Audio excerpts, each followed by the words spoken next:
All right, this is Hannibal here, and we are live with none other than UFC icon, former Pride Fighting Championship star, Strikeforce fighter, Lead XC, Cage Rage. He's a former All-American, UFC 45 Viewers Choice Award winner, and former WCW superstar Tank Abbott. How are you doing today, sir? Oh, I'm doing well, Devin. Merry Christmas to you. Yes, you're very festive. Yeah, it's starting off, and I guess this would be the first or second day of decorations, I guess. And I got King Bud down here sitting on my lap. I'm lucky. Yeah, don't you have two dogs now? Yeah, we got two other dogs. They're out in the yard, property, doing their thing. Baby girl and little guy Floyd.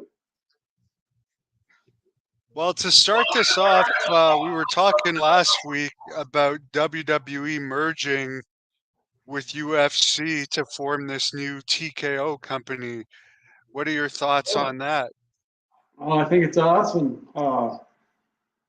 Hopefully, Dana will learn from those guys. Those guys are top of the line, know what they're doing, kind of thing, and should be an awesome product when they get done with everything. Now, I haven't talked to you since that incident where Dana and his wife got into the argument at the bar, and she slapped him, and he I guess was a bit tipsy and slapped her back. What were your Yeah. thoughts on that situation? Oh, who cares? Between him and his wife, let them do what they want to do. I'm sure they take care of it.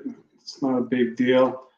It's the day and age. Everybody's got a phone and everybody's got a camera, so you got to watch yourself. But who That's cares? for sure. There's a Yeah. guy on here, Tom Spalsbury. He says he misses you and Sally. He lived downtown Huntington Beach.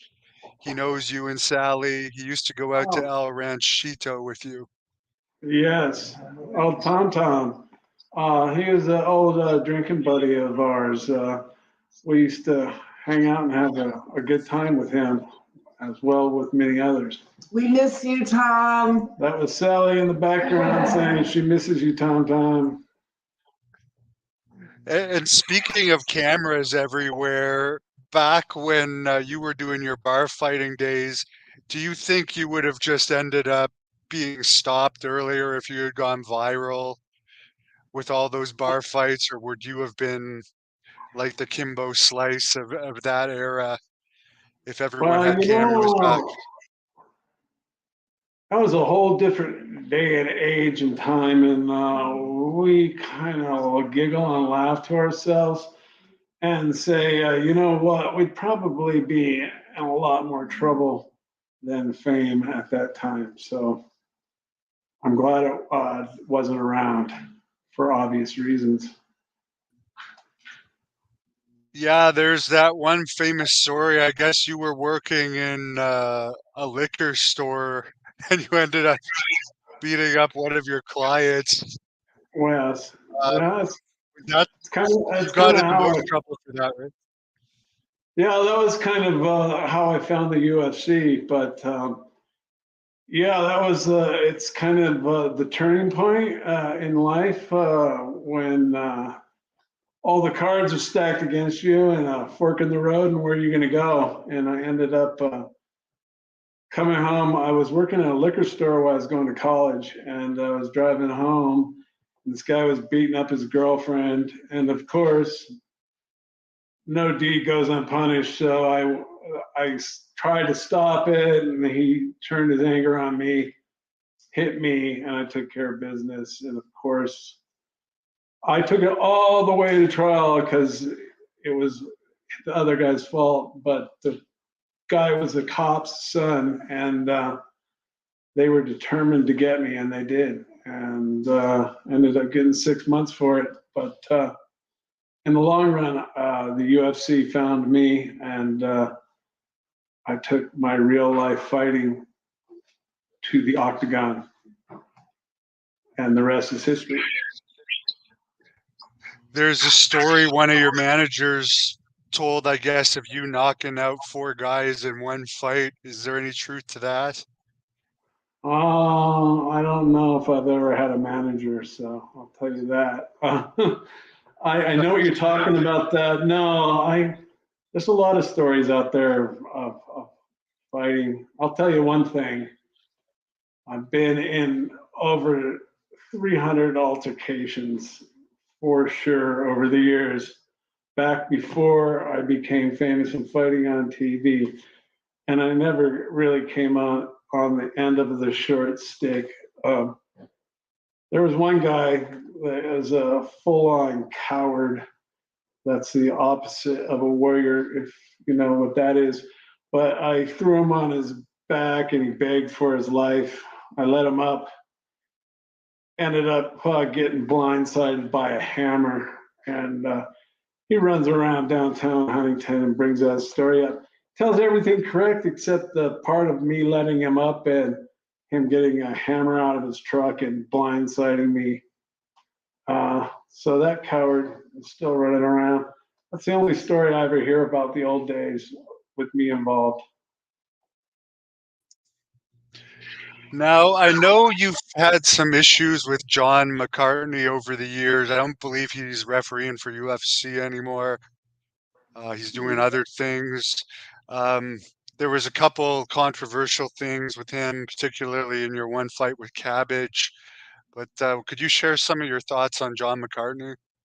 Oh boy. Well, John is John. I mean, yeah, wow. Let's put it this way.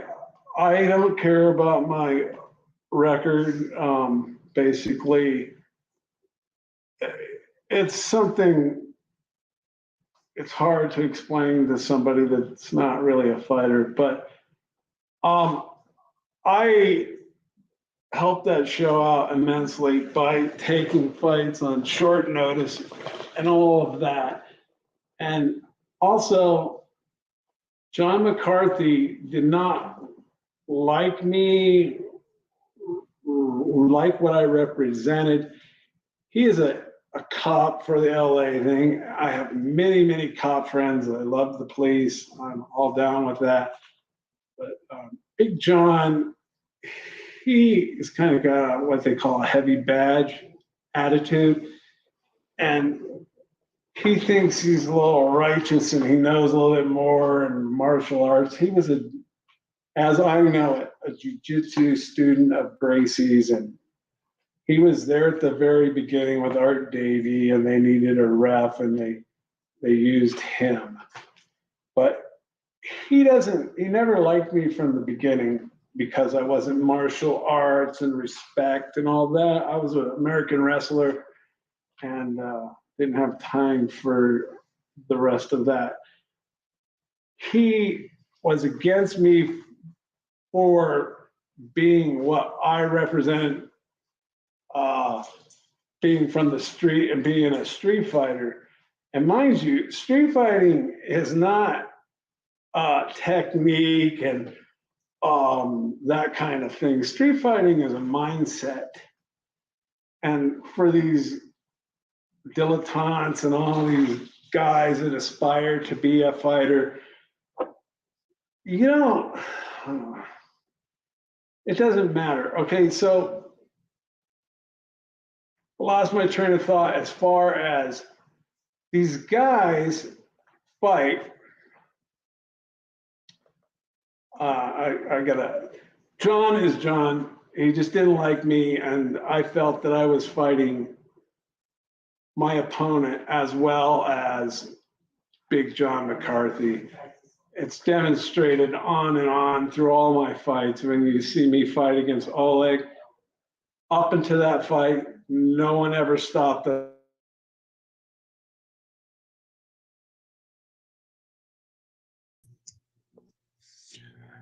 He froze for a second, but I'm sure he'll be back.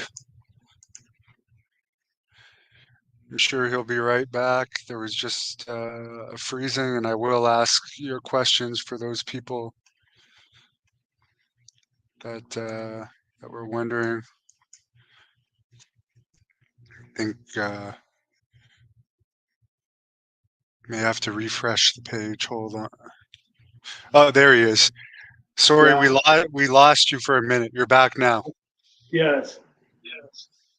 You were talking about Oleg when you Oleg. went out And for a second. so John McCarthy's doing that. And UFC 6 was the introduction of the guillotine. And if you watch the UFC 6, I think Shamrock got a guillotine on whomever, but people found out what the guillotine was. You watch Severin, I think that's who Shamrock fought, and Severin, see how long he fights see how tough Dan Severin is. See how long he fights when he gets a guillotine sucked up on him. And then you watch me when Oleg gets a guillotine on me twice. Watch how that goes down. Then you'll see how tough Big Dan Severin is. At any rate, we were talking about McCarthy. McCarthy, during that fight, puts us on our feet twice after I fight out of these guillotines. It's pretty obvious. All the fights up until that time, you never fucking stuck your nose in it, and he did it twice. So ever since then, and I'm well retired, but I don't want to sound like sour grapes and all that kind of stuff. But when I fought, I was fighting him and John, my opponent, John McCarthy. I mean, it's plain as day. I don't know why it took so long that guy was around as long as he was. Good luck to wherever he goes, though, for him. Wasn't he making fun of you when you wanted to wear gloves for the first time as well? Oh yes, that's so. I got into the show through a lot of twists and turns, but I got in there. And so I go to the fighting meeting and I go, hey, when I found out, and I obviously was watching these shows and I go, these guys are fighting. I wonder if my hands are going to get beat up. Have these guys ever been in a fight before? And they have to fight 3 times. I go, that's crazy. I wonder if I can get these gloves. And I found these bag gloves in one of those box stores, sports stores, and I cut out the posts in them, and I can wrestle in them. And so I go, hey, this would be great if I could use them. I got the fighters meeting. I put them up. Hey, John, can I use these? And he laughed at my face, kind of. Oh yeah, sure. If you want to use them, go right ahead. And then I'm going, okay, thank you very much. And lo and behold, everybody saw what happens when I brought the gloves that I modified and made and brought them into the UFC. Me, no one else. There's a few other guys. There was a striker guy that tries to claim they had the gloves. If you're a striker, are you gonna modify them and take the post out of the gloves so you can hit softer? No, you're going to leave them in there. So you didn't modify the gloves. You weren't the first one to wear the gloves. I was. Oh my God. I can't believe you're fighting. You cut me off on a weird day. Do you remember that knockout you had? I think it may have been in UFC 6 where you were making fun of the guy after he was knocked out. Yeah, that metaphorically was a point in my life that I have been sitting around saying forever that you guys aren't fighters. You don't even know what fighting is. And you might think you do, but you never gone out and done it. Where you get into an altercation with another human being with the intent of killing them, or at least having the ability to make the decision to kill them. It's a little different than fighting in a gym. I mean, when I started, there were no gyms. There were wrestling rooms, but you had to go in there when there was nobody in there and fight your friends. And that's what we were doing. And once again, I lost my train of thought. But where were we at? Just talking about the one fight. Well, you were always known for being a character, but one of your first knockouts, you were like making fun of him for being knocked out. So that's the setup. That's how it was. And so I had made it all that way. I jumped through all the hoops and I got into this ring, and there, that big, huge Samoan that weighed over 400 pounds was, metaphorically, that was all of those people that said all those things in all the fights I was getting into, that they knew how to do all this stuff because of martial arts. That big Samoan was all of martial arts. And you saw what happened to him when he was on the floor. I was like, yeah, that's what you get. And it was a knee-jerk reaction, but it was sincere. There's a fan on here that wants to know, as a history major, what is your favorite era of history that you like learning about? And what era of history do you think you would have fit in best? A lot of people say you would have been a good Viking. Oh, yes. I'm actually, my mother was Danish, and I truly do believe that I'm Danish dominant with my mother and father. I consider myself a great Dane. But so that's that. And what was the question? I was bragging about Well, as far as like what part of history do you like learning about the most? My great sidekick, best friend category, lived with me for a while, actually a long while, traveled the world with him, was ex-Vietnam veteran that did 3 combat tours in Vietnam. His name was Bird Dog, legendary man. I love that guy. Vietnam. Yeah, it's too bad he passed away. He was on your original podcast, wasn't he?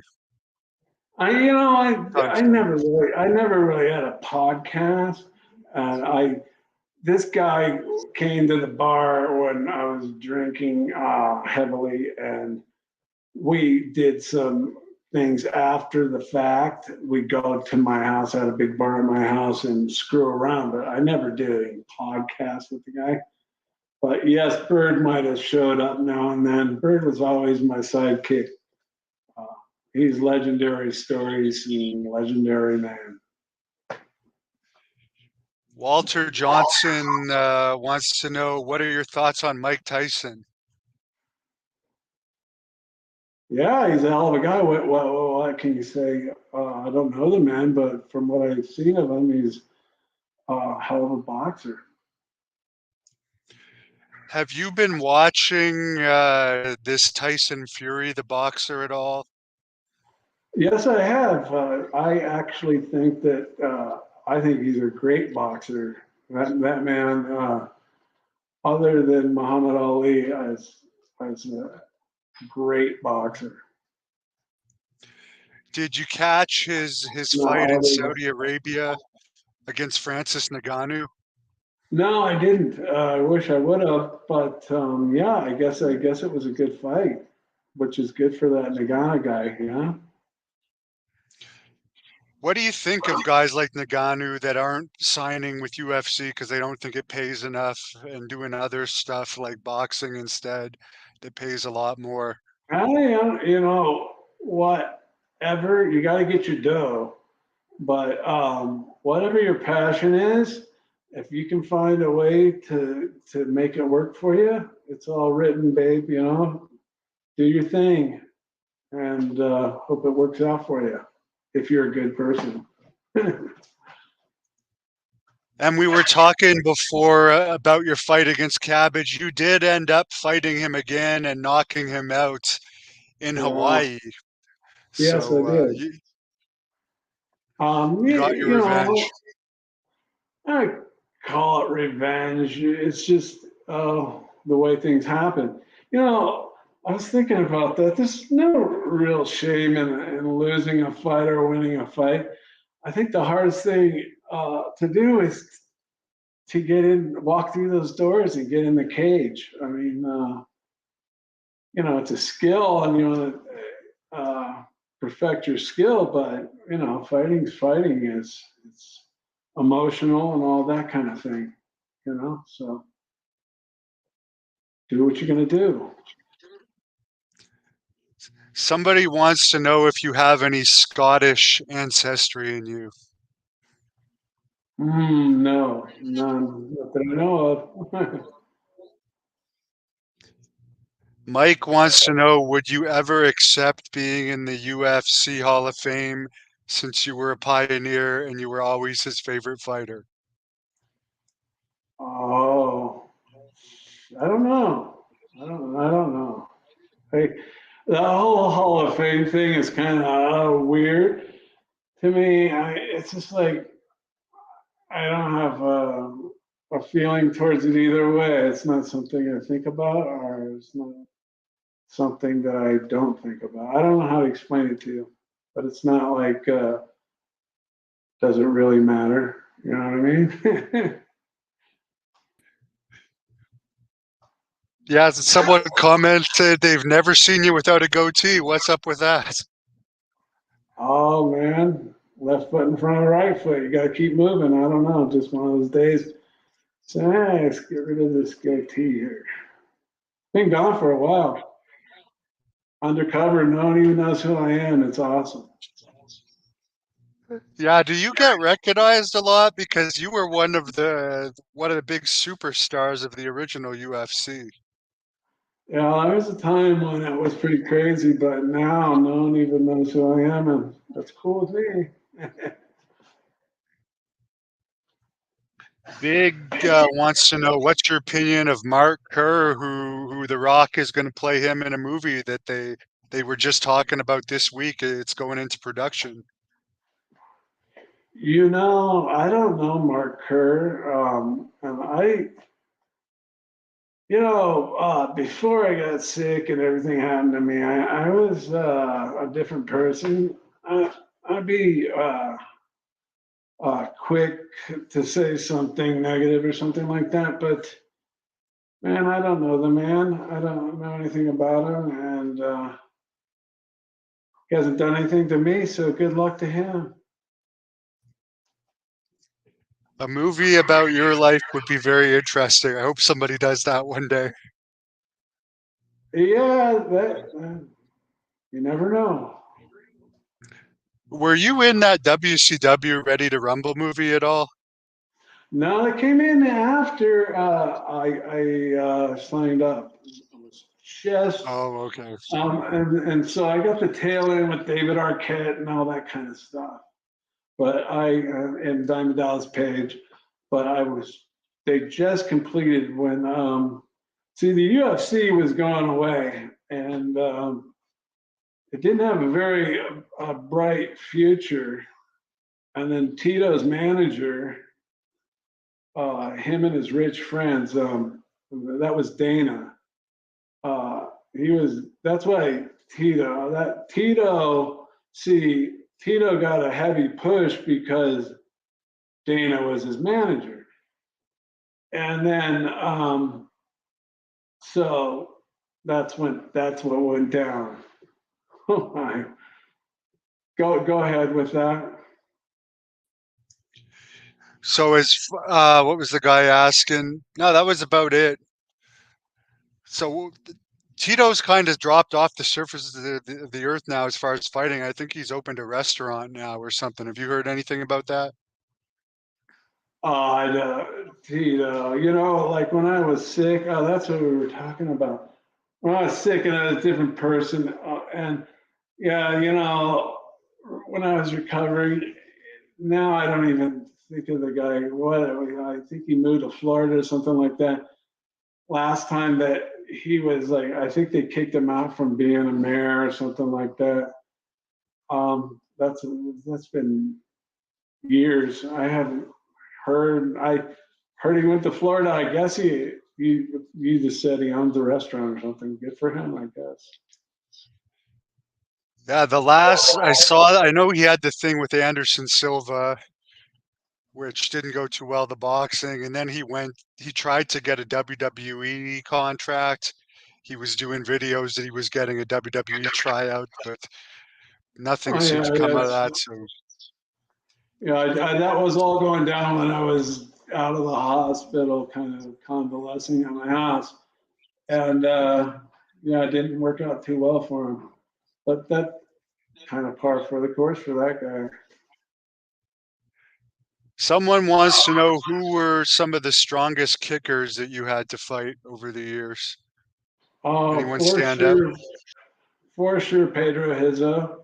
I mean, my record is my record, but there's a few people that I'll say kicked my ass, and Pedro Hizzo kicked my ass pretty good.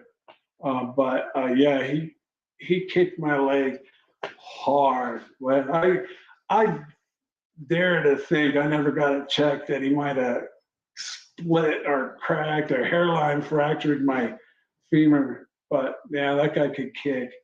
Um, wow, I can't remember anybody else that I went, whoa, what the hell is that? No, but his was definitely a reminder. Boy, that hurt too. I was down in Brazil. It was kind of a cool place to fight. You know, it was like almost kind of like what you see in the movies. And afterwards, we go in the back, and there was like a female doctor, and I'm like, hey, might as well try because my leg was hurting that bad. I said, hey, my leg hurts so bad. Can I get a shot? And they gave me a shot. I don't know what it was, but it enabled me to walk out of there. But I woke up the next day, boy, for a good 2 weeks, it hurt bad. That guy could kick. Vlad wants to know, do you know Paul Valorans died, one of the guys that you knocked out in the early UFCs? I did hear that. I heard he died from COVID. That sucks. And, try to get as many good days as you can. That's the whole point of being here. And it's sad to hear. And obviously, my condolences go out to his family. Someone wants to know, no gimmicks guy wants to know your thoughts on the Nitro girls. Wow, I don't really have any thing to say about any of them. I couldn't even tell you one of them. I never really hung out with that end of the crowd, whatever that means. I couldn't picture that. Did you hang out with did you hang out with 3 Count behind the scenes, or Yeah, was that's there another exactly. group of guys? No, no, I didn't. No, yeah, it was the whole wrestling experience was a cool deal. That was fun. Someone wants to know if you've ever done any catch wrestling. I've seen you do neck cranks in fights before, so obviously you know neck cranks. But yeah, no, what does that mean? Catch wrestling is like no-gi submission wrestling, the British Um, style. I'm an old man. I don't do anything anymore, man. I just sit around. I build fences in my back property. I don't do anything like that anymore. I lift weights. That's about it. Walk my dogs every day. Rod wants to know, why did you only have one match in Pride versus Yoshida? Oh man, because I was a fill-in. I should be captain fill-in guy. That whole thing, a lot of these fights that shouldn't have happened that happened. That Yoshida fight it was what it was. You got what you know. I don't know.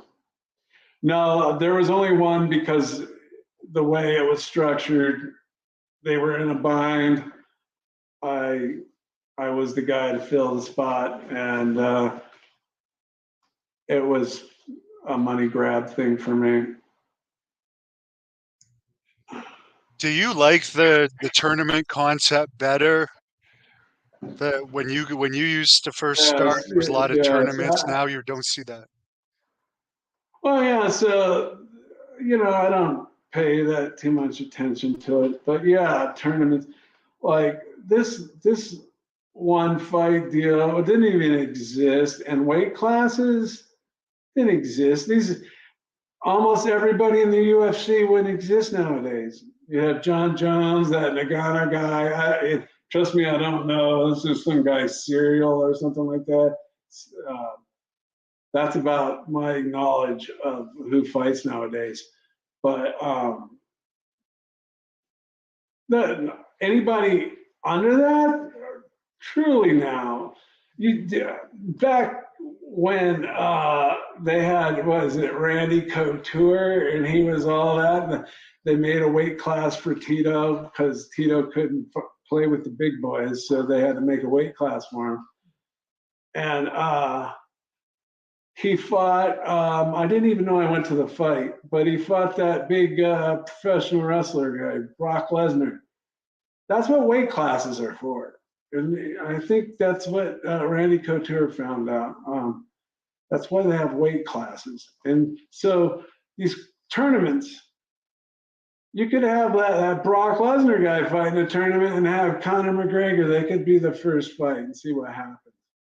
They see whoever took over the UFC did did not like the idea that, hey, whoever is the king of the cage is going to be that guy. So there's going to have like 5 or 10 guys that are going to be the badass of the world.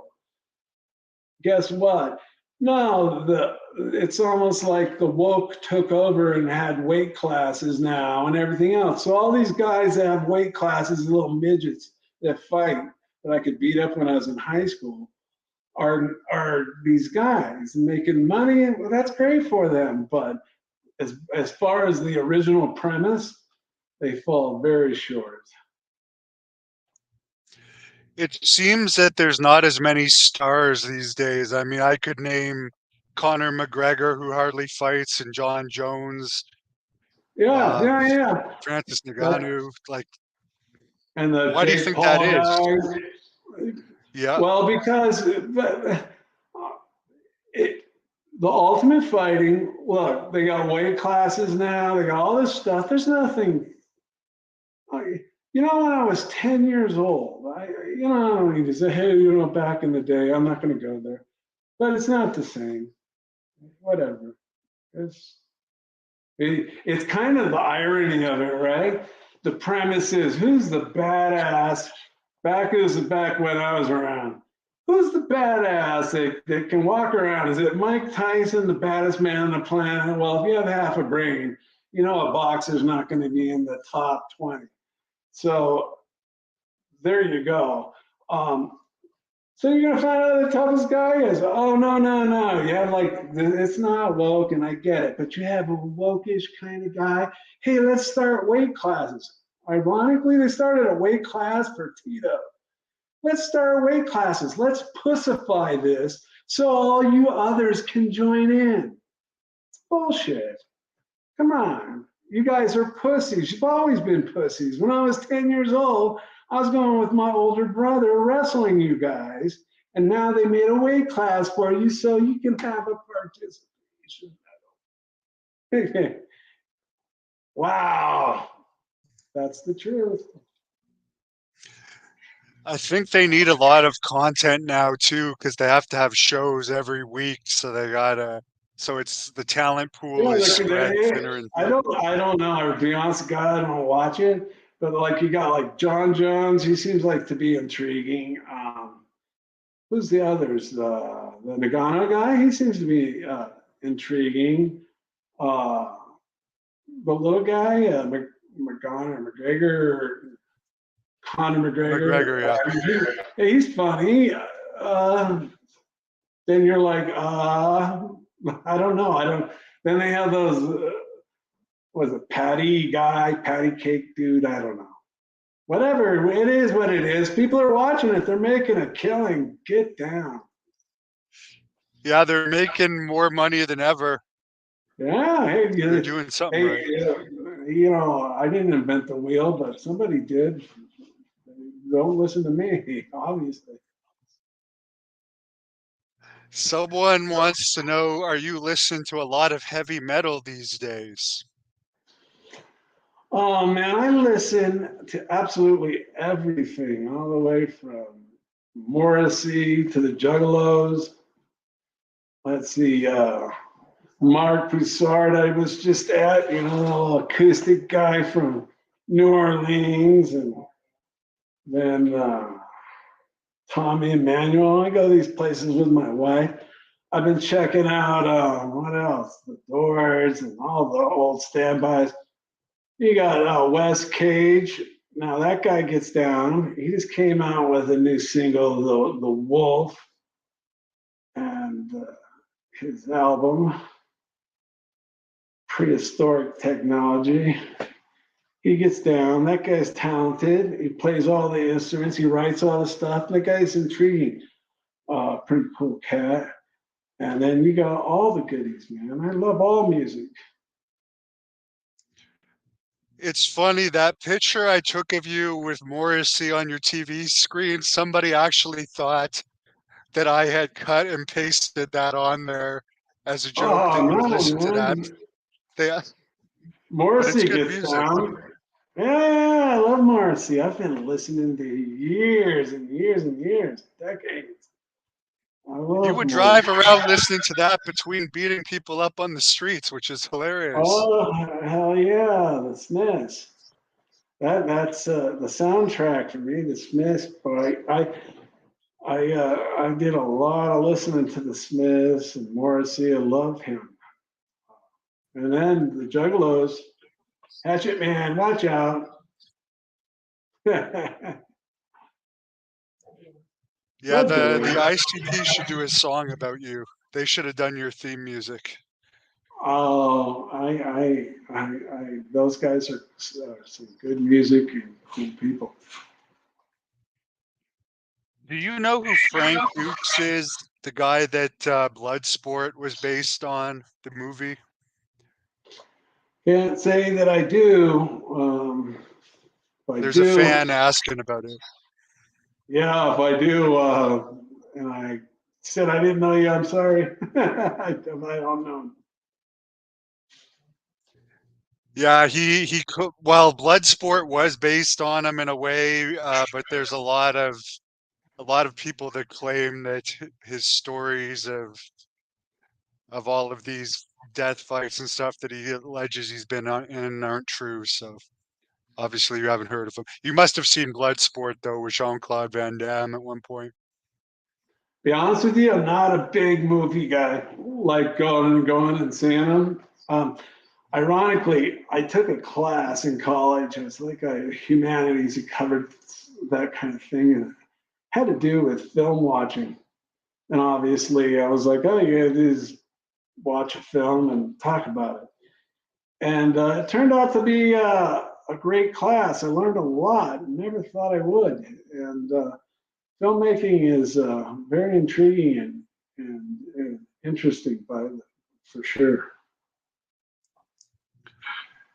Someone wants me to ask you, Catch Pegasus wants me to ask you what you think about the new bare-knuckle fighting craze, and if you think you would have got into it if it had been popular back in your day. Um, Not really. Bare knuckles, I haven't seen. I don't know why you would do it.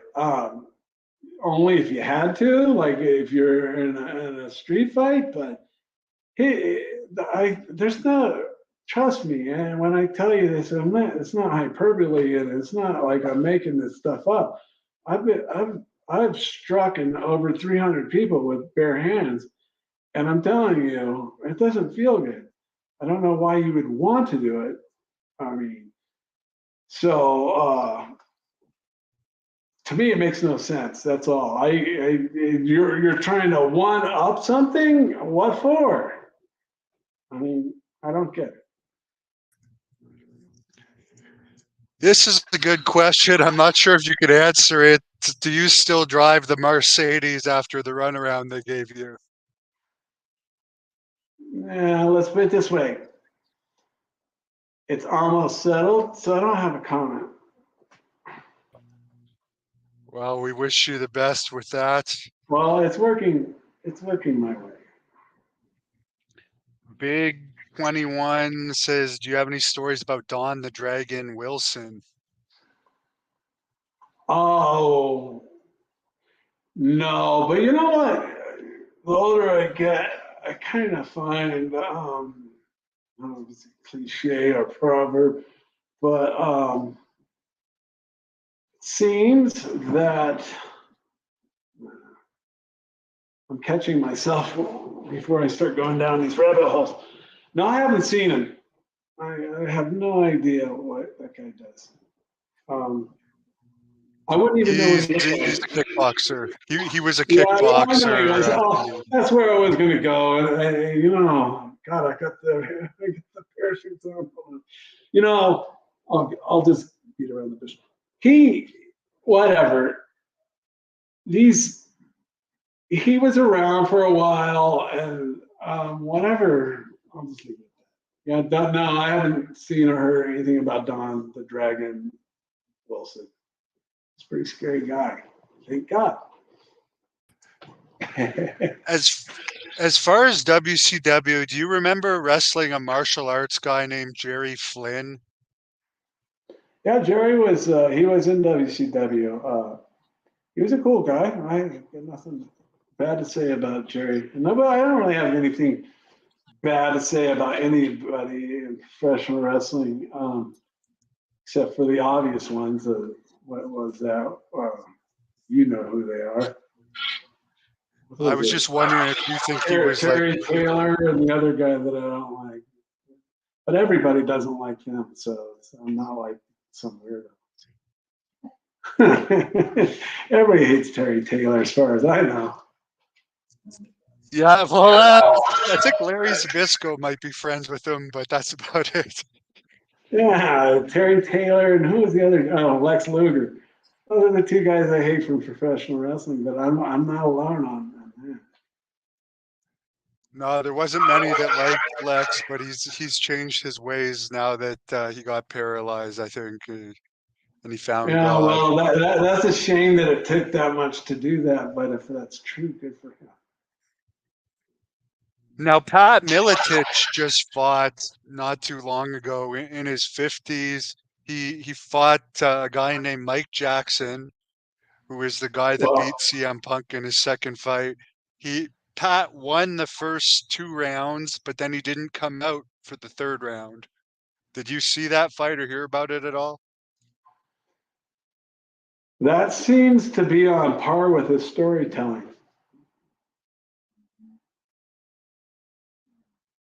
Him not coming out Yeah. and his storytelling seemed to be about the same kind of character that would do that.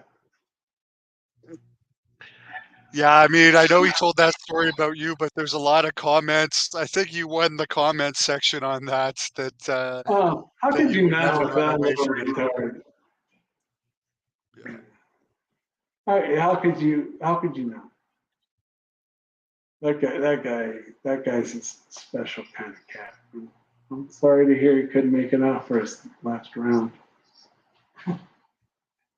Yeah, he said it felt like he was going to have a heart attack or something. Oh God, I wouldn't want that for him. Thank God he stopped.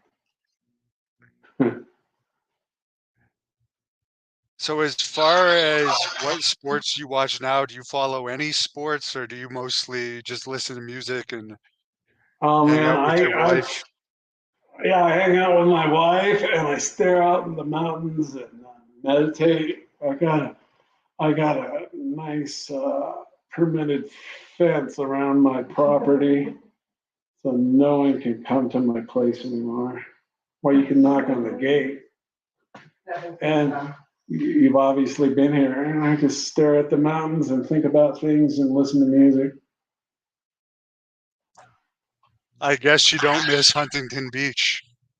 I thought I did, and I had a scare. I had a rejection scare, so I had to go to Cedars, and I stayed at a hotel down there. Wow, it's not the same city. Wow, it's kind of strange. Time keeps moving on, man. It wasn't where I grew up. Someone was asking what was your most memorable fights of all the fights you've had? Mm.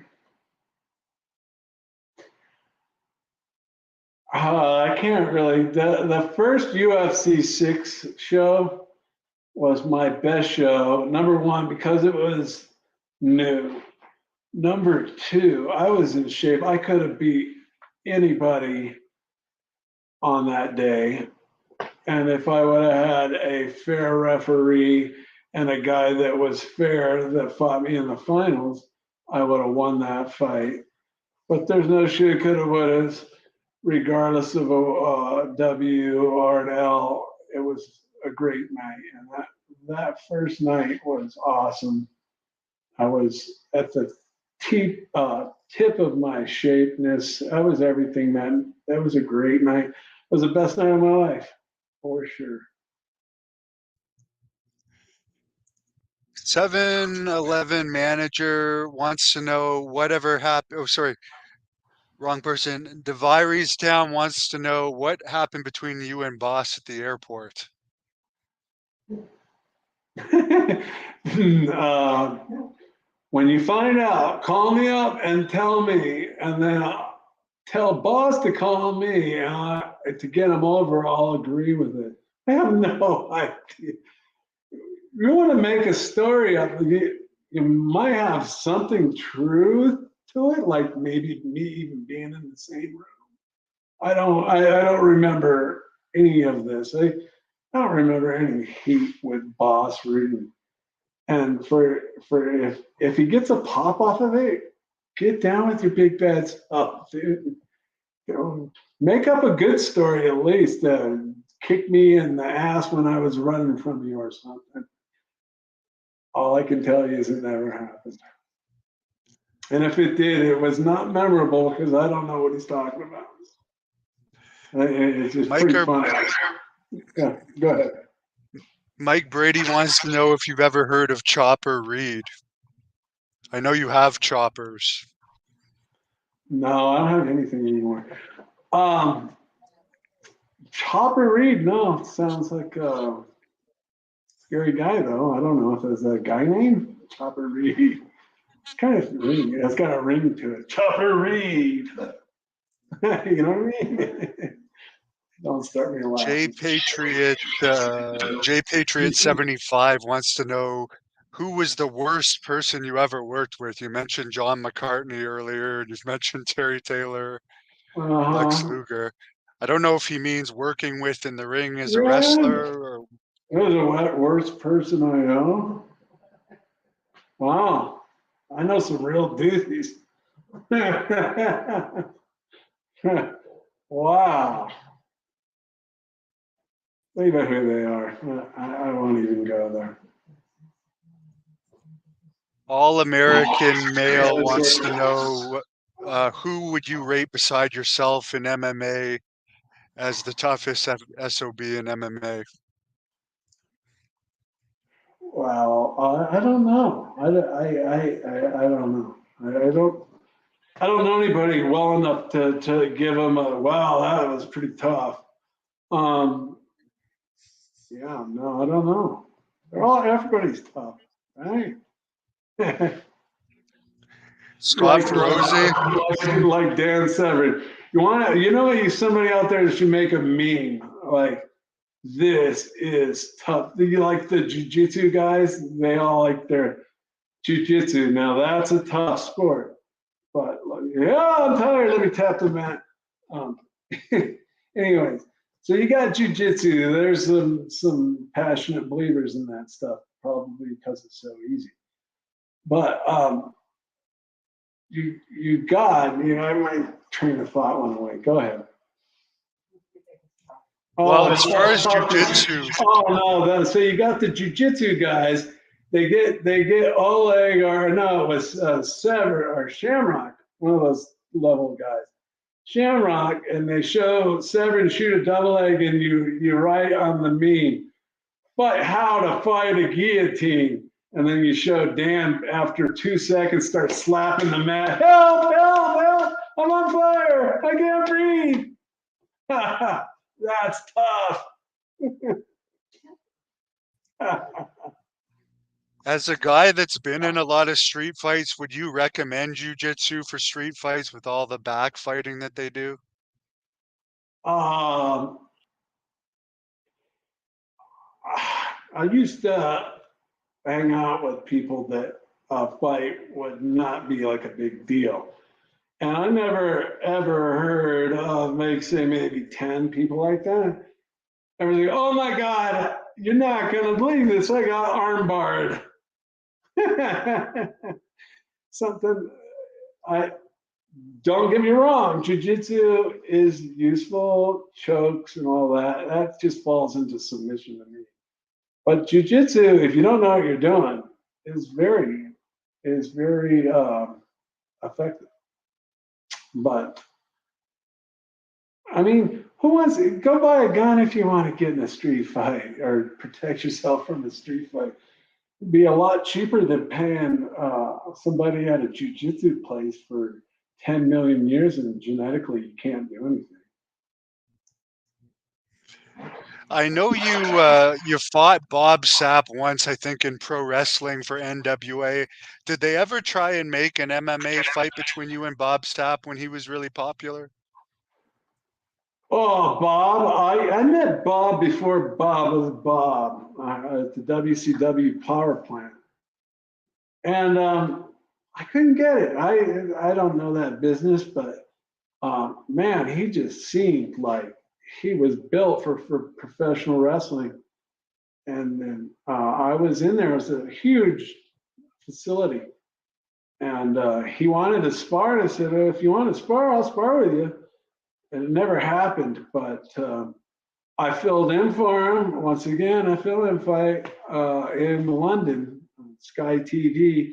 He was supposed to fight. He couldn't make it for some reason, so I filled in a 2-day notice. Another loss on my record. Well, it wasn't about records back then, and it's not if you're a fan, but I don't need to go. I'm not trying to be sour grapes at all. I'm proud of my record. Another guy you fought was Frank Mir. Any memories of that fight? He went on to become a big star, fought Brock Lesnar and stuff. Oh yeah, no, Frank. Someday I'm not. It all just turns into sour grapes. You sound like a little crybaby. Blah blah blah. So the bottom line is the Frank Mir fight.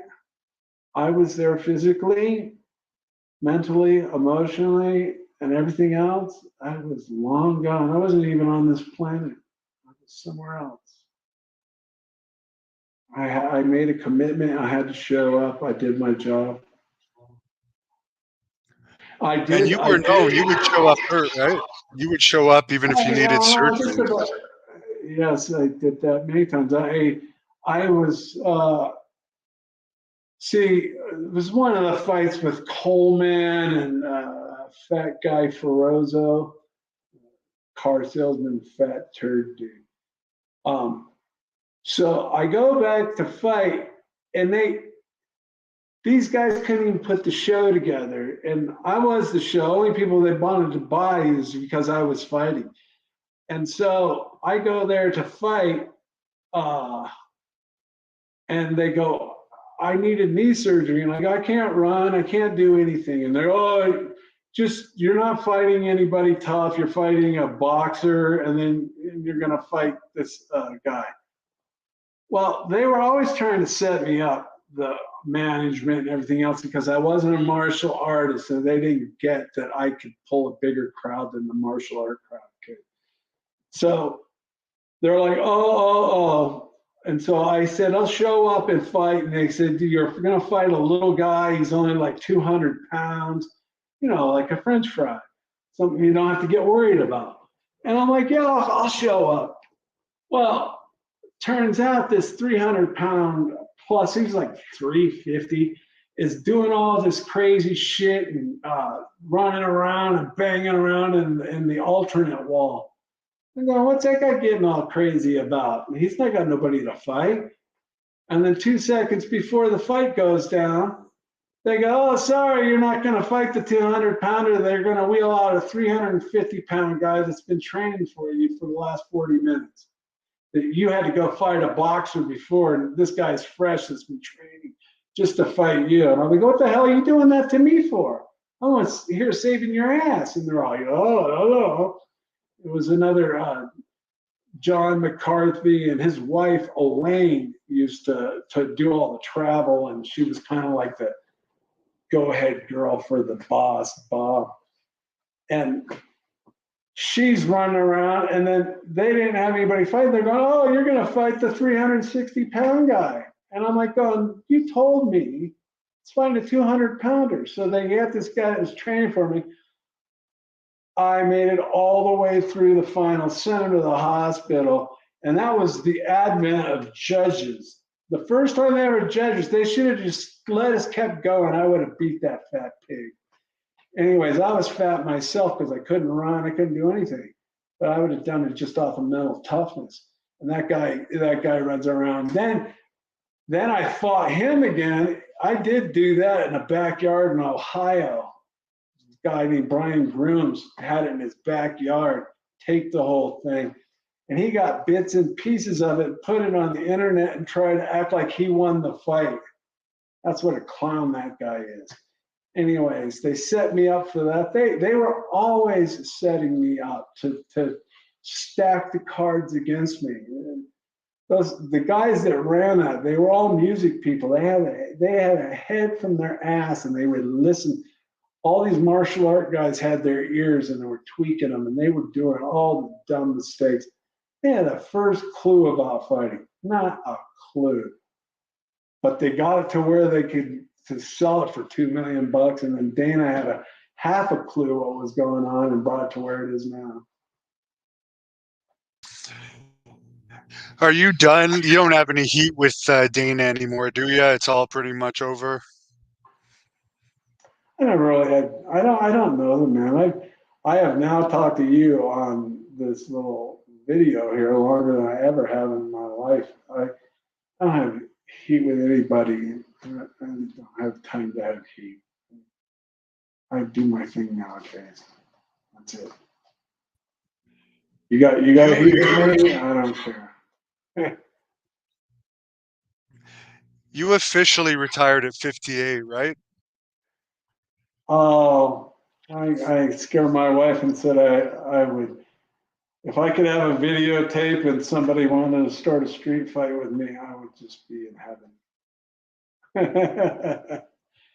Even if I got my ass kicked, I wouldn't care. It'd be fun.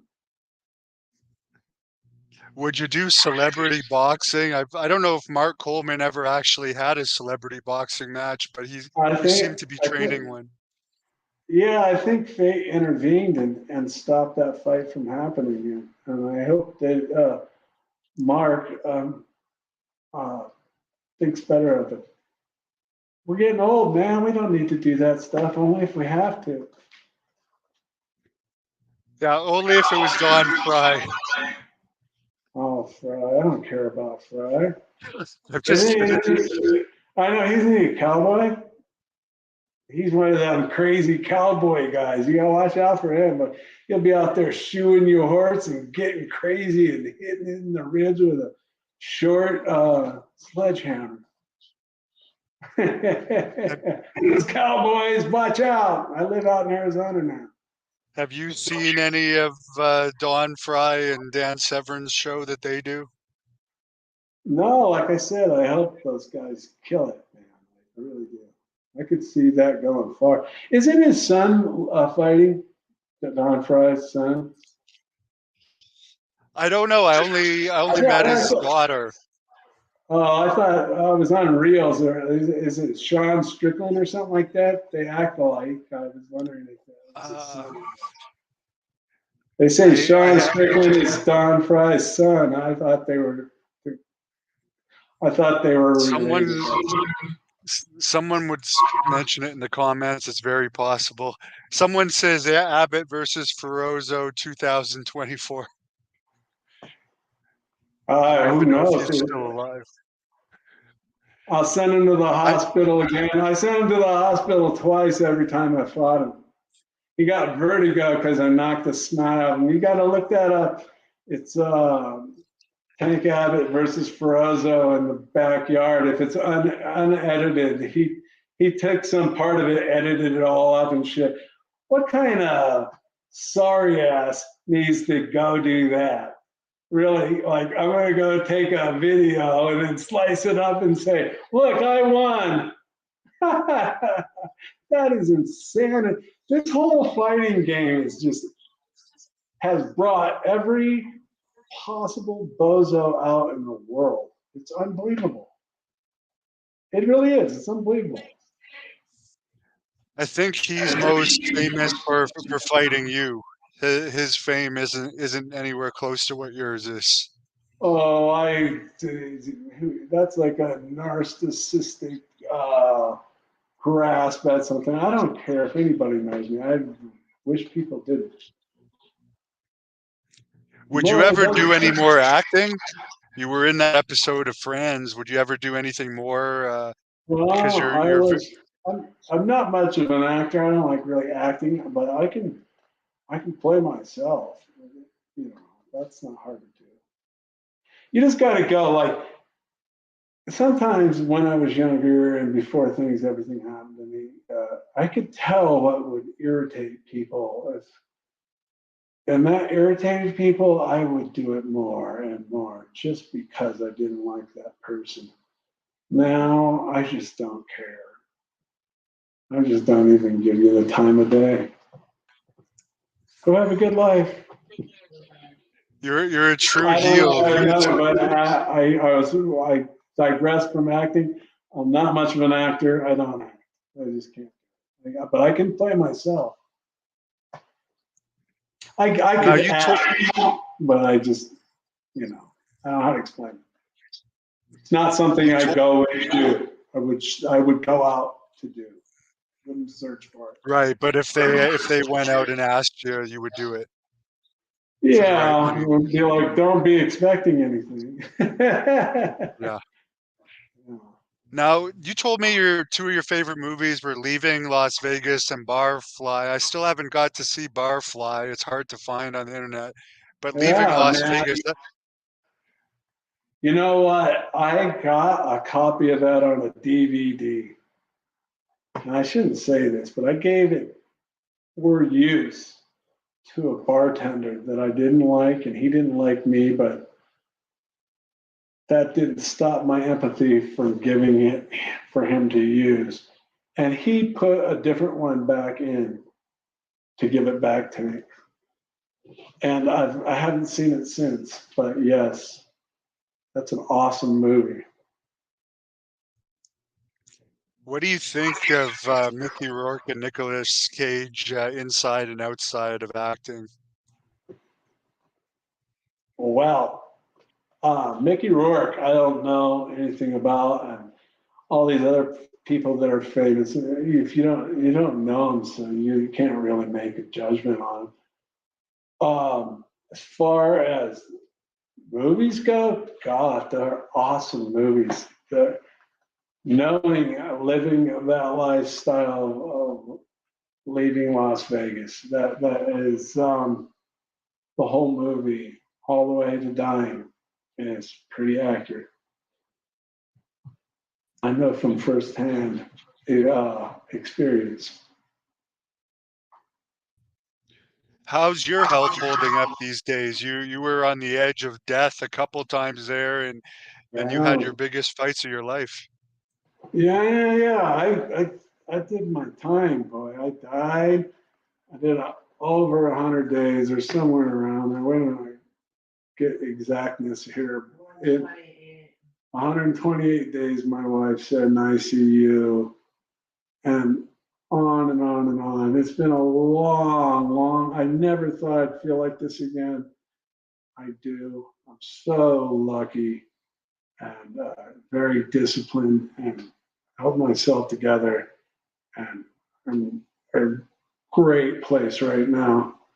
Love where I live. I love doing what I do. All I do is sit around and meditate, stare at the mountains, and hang out with my wife. Oh, and my 3 dogs. Life is good right now. That's And my great to hear. stepdog. And Well, my is there any, stepdog.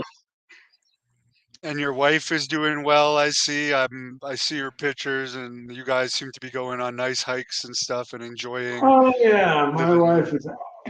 my wife is awesome. You know,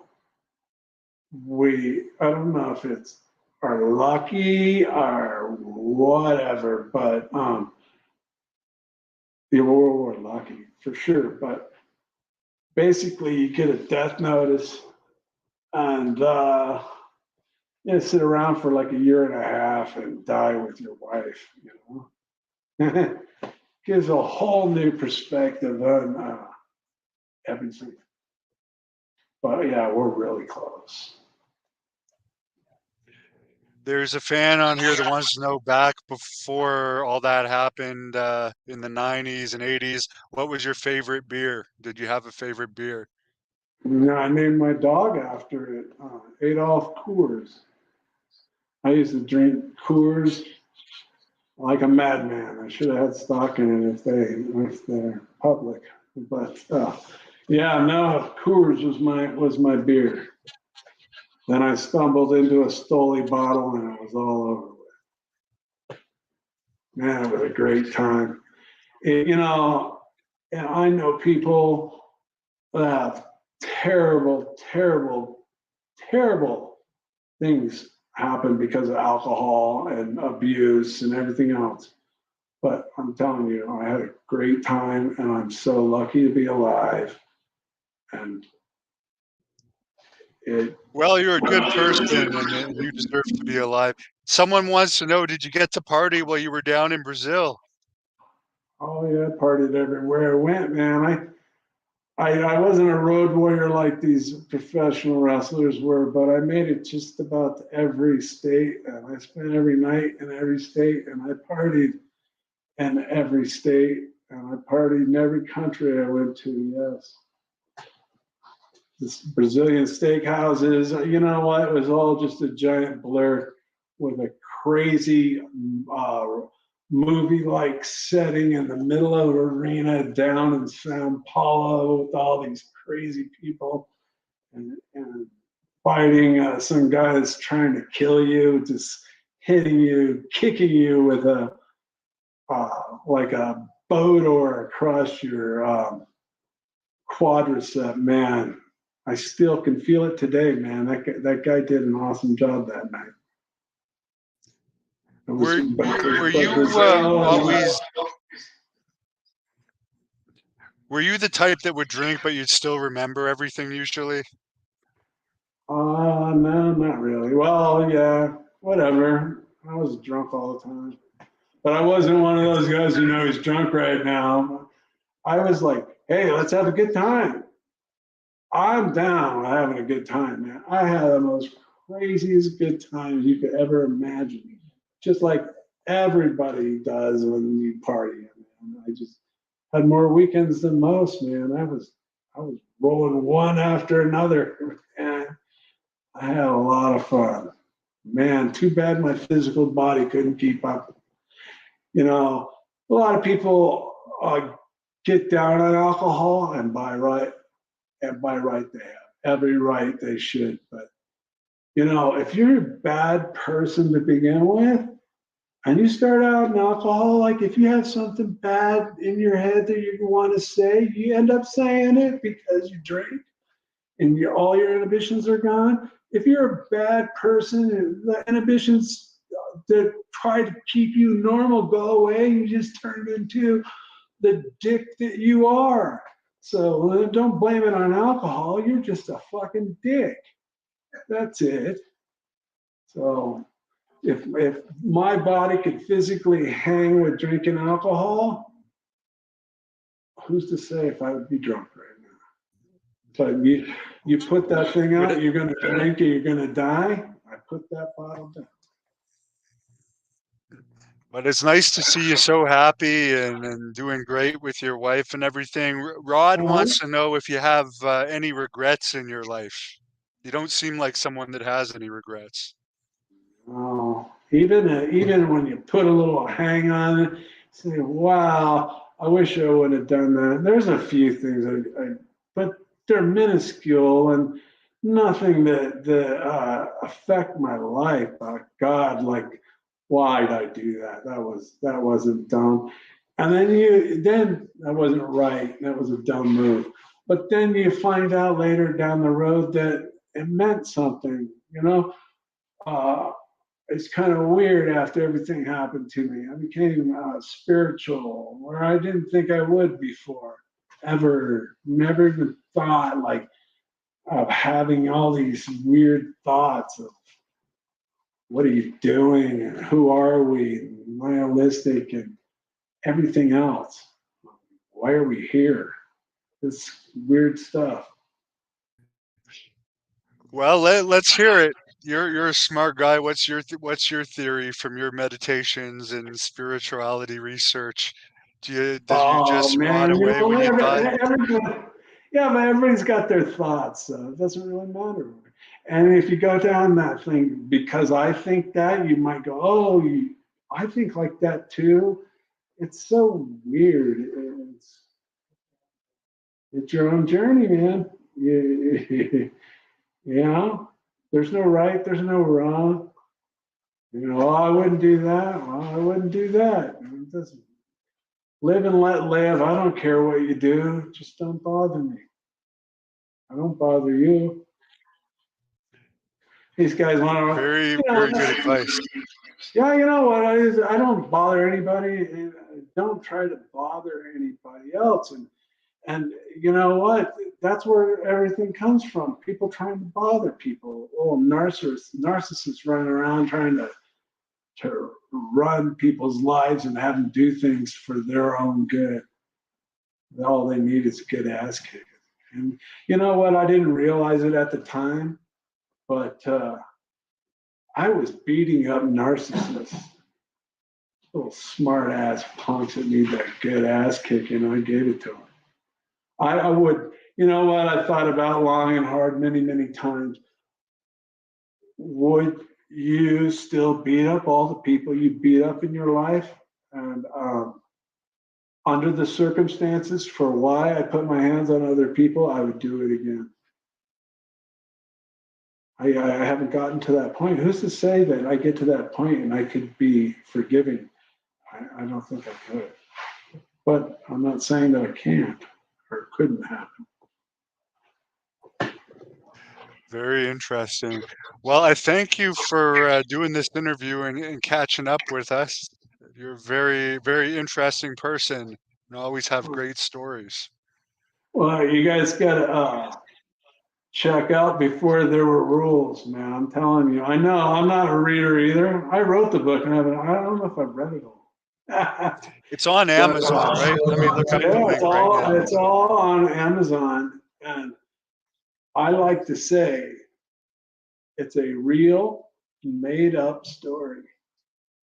Uh, Before There Are Rules. It's a trilogy, 3 books, and it's the journey. A young man is going out, graduating from college, and going, WTF am I going to do with the rest of my life? And a no holds barred show comes to TV, and he finds his way there. You guys got to go buy it and check it out, man. Thanks, Devin. Thank you. Yeah, I put the link right on the screen for people that want to check it out. And John McCartney should probably read that. And thanks, Sally, for helping get this hooked up with Tank. And I'll let you close this off with whatever you want to say to the fans. Thank you, Devin. Well, I didn't know. Everybody have a Merry Christmas, man. Go out and have a good year and do something good for somebody. And if you get mad and you want to tear somebody's head off, be like the new me. Turn your head and walk away. Merry Christmas. Thank you for watching the Hannibal TV. Please like this video if you enjoyed it and click the subscribe button to not miss any of our latest shoot interviews, match videos, or news updates.